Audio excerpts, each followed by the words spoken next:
Hello! This is a video about comic book bagging and how to look after your comic books so you can read them over and over, hopefully without damaging them. This one here is one I've had since I was 14 years old. I bought it in 1994. It came from my local newsagents who committed, in my mind, a massive crime. At the time, not something I really understood, but he's written in pen the delivery details to the paperboy. Don't write on comics. I don't care if you're using pencil or fairy dust.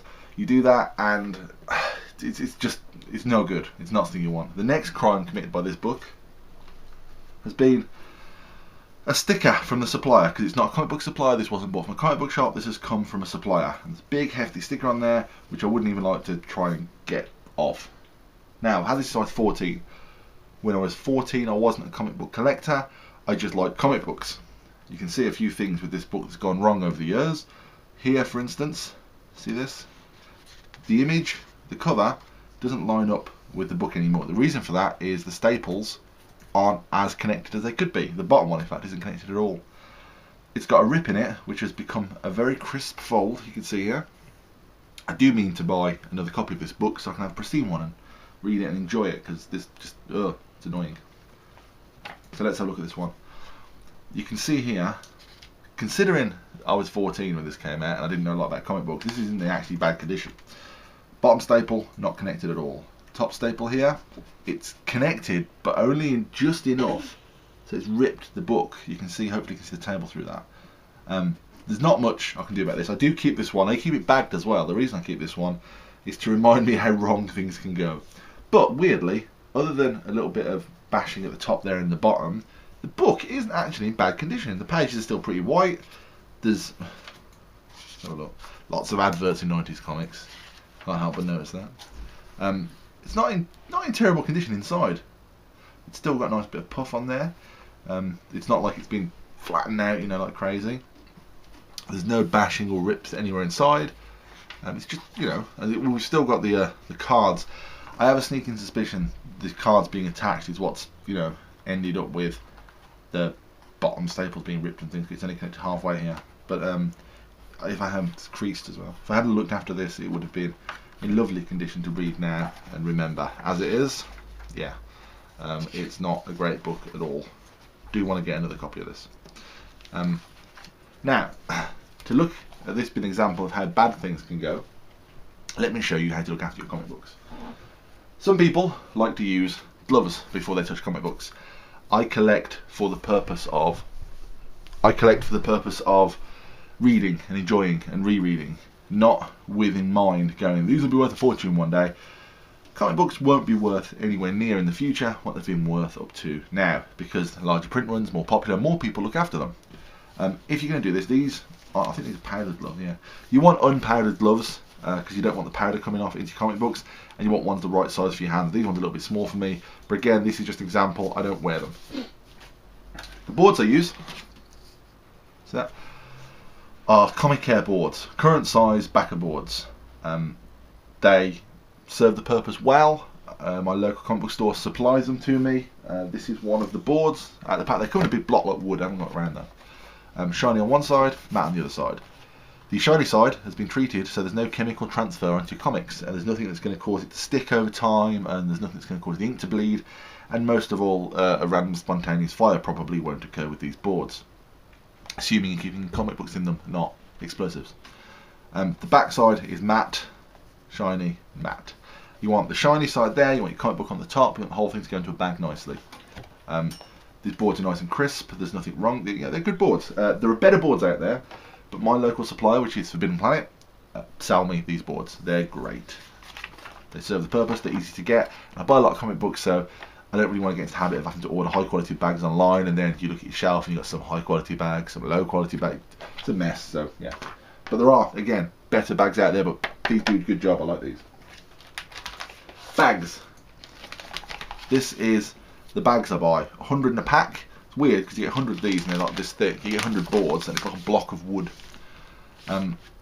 Same reason I buy these. They come, you know, they're easy to get. They're good quality, current size bags, poly bags. 100 2mm thick, not bad.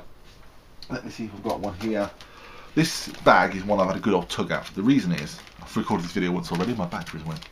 One of the things I want to look at bags, I don't know how much of this you'll actually be able to see, but with the bags, there's a spine here. Some cheap bags I've encountered, they just rip straight down the seal. No good. You put your comic in, you move it about a few times, next thing you know it's falling out. These bags, the seal is so great that if you pull that, it's not like it's going to come apart at the seam there. If this bag is, I won't use this bag. There's good quality bags. They're really like, you can really tug it on. They're good stuff. But again, with this brand, this is the stuff that Fin Planet stock. There are better bags out there. There are higher quality bags. There are like really nice sort of rubbery bag that's like really tough stuff. But these are easy to get. 2 for £10. Get 200 bags for a tenner. There's nothing wrong with this. These are okay, and they come in this larger, thicker bag, which I can use some trays I want to keep hold of, or if there's like a few runner 4 issues, you can use this bag afterwards and bag them into there in bags. Little bonus there, good bags, nothing wrong with them. Now, this is a comic I've just got from the store. Actually, I got it yesterday. Hasn't been read yet, hasn't been opened. Before I touch the comic, before I start messing with it, clean hands, dry hands, nothing, no jam on them, no food on them, no pizza sauce. Clean hands, dry hands. Surface clean and dry. Again, I collect to read, not to make money. I'm not collecting them so that I can sell them in future. I collect to read, and I like to look after them so that I can read them over and over. This one, it's flat across here, hasn't been read. Nothing wrong with the corners. The cover lines up perfectly to the insides. Staples are in good. There's no creases anywhere. This is as close to a mint comic book as realistically you're going to get from a store, unless you really are sort of, ordering direct or got a good deal on it. You're not going to get much better quality than this. As for the contents, I don't know. Again, fluffy. No, mine hasn't been flattened. I'm going to read this today, and oh, no spoilers. I'm going to read this today, and hopefully it'll be in the same condition when I bag it up as it will be when I bought it from the store. No creases, no stickers. It's a good book, This is as good as it gets. One of the things I would say when you read it is sometimes when you're reading a book, you're flicking through, or however you hold it when you read it, or even if you put it on a table, some people do. Be aware that these covers, especially on DC titles, it's a shiny cover. And if you're reading it for a while and you're really paying attention to the art and you have it in your hand for a while, you can not sweat, I don't know if sweat's the right word, but there's a certain level of grease or moisture that comes from your fingers that will leave prints on this black bits of this shiny surface. So be aware of it. Don't sort of, I'll show you with my Things Go Wrong comic. This is a matte. This is more a matte one that was in the 90s. It's not as prone to it. But if I'm reading it and I'm holding it like this, probably not the best way to read comics. Well, definitely not the best way to read comics. But eventually, my palm here will be a little bit moist. Probably, there's a transfer, and it will be a little bit tactile. You don't want that. Put them down when you read them. Lay them flat. Don't flatten them out. But use your brain. Decide how well you want to take care of your comic books. It's your comic book collection. If you're happy to flatten them out, and have a good old read, that's your business. Especially if you're buying specifically, like I am, to enjoy, not to build up a collection to sell. Maybe if one day there was worth a fortune, I would sell them. That'd be great. And protecting the value of these is what bagging and boarding is all about. So here's my board. Matte side, shiny side. Shiny side underneath the comic book. Put it in there so it doesn't quite reach the bottom. So you want it so it's not quite at the bottom. Take a fresh, pristine bag. This one. You want the foldy, the pocket side at the back, so the flaps at the front. And then you just want to push it in here. This is going to, oh no, thought it was going to go wrong then for a second. Slide it in. You'll see the book doesn't automatically slide to the bottom. It will do eventually, but there's always that little lip there if you leave it to start with. Now, tape. Scotch tape I use. This is an old dispenser I've used for a while now. It's probably ready to be replaced, to be honest. Scotch tape's not expensive. The reason you use Scotch tape rather than sellotape or any other brand of tape that's more shiny plastic is Scotch tape doesn't tend to be residue and it doesn't hold quite as firmly as other tapes do. So this tape's, I think it's about the best tape for comic books. Lots of people online pretty much agree with me. It doesn't hold too tight. It keeps your bag sealed. It tears easy. It's good tape, Scotch tape. A little bit more expensive than normal tape. You know, it maybe you have to look a little bit harder to find it, but this is good tape. This is the tape you want. Take a piece, about like that. Just, you know,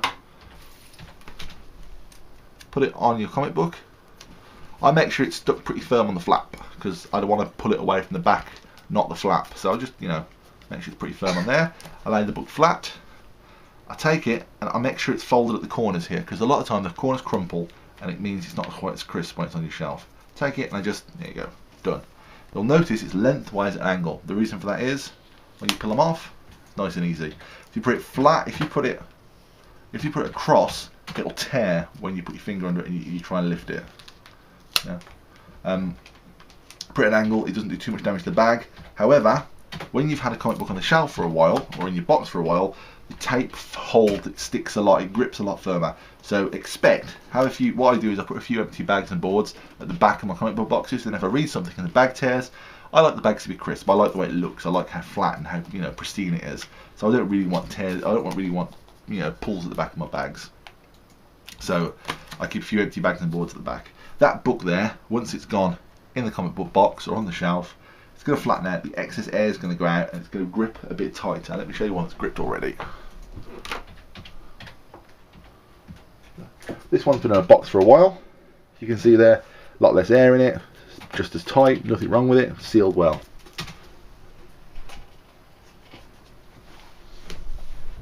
It's up to you whether you want to go further with this, whether you want to wear gloves, whether you want to buy higher quality bags, how you store them once they're there, because mine either go on the shelf or in a comic book box. I have a box I'm filling up with Batman stuff, that's Bat Family stuff, and I have a box with Flash stuff.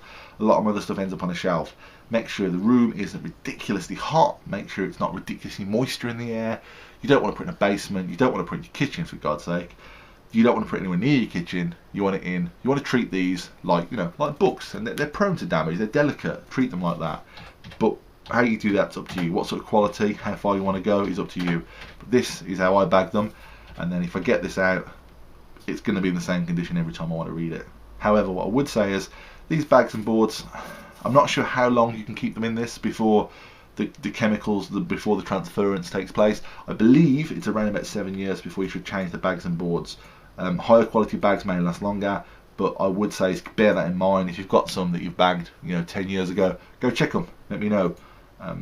But this isn't an exact science at the moment for me. It's still something I'm picking up on, and you know, but yeah, I haven't been collecting long enough for it to matter yet. But you know, what's maybe worth doing is when you bag these up, just put a little date on the end of your box, on the end of your comic book box, just so you know when the stuff was bagged and put in there. That way, at least then, if it turns out these bags are good forever, great. But you can check them after about 5 years and make sure they're not damaged. So thank you for watching. More comic book videos soon, hopefully.